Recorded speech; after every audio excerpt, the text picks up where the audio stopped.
ओम श्री त्रिपुरसुंदर्यै नमः.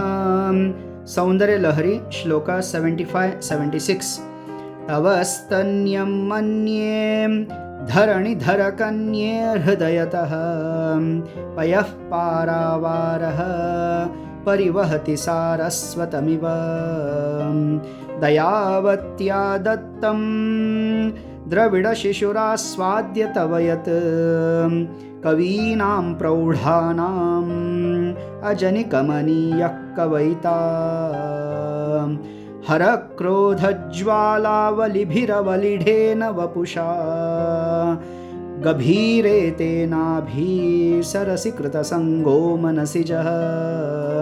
समुत्तस्थौ तस्मादचलतनये धूमलतिका जनस्तां जानीते तव जननि रोमावलिरिति.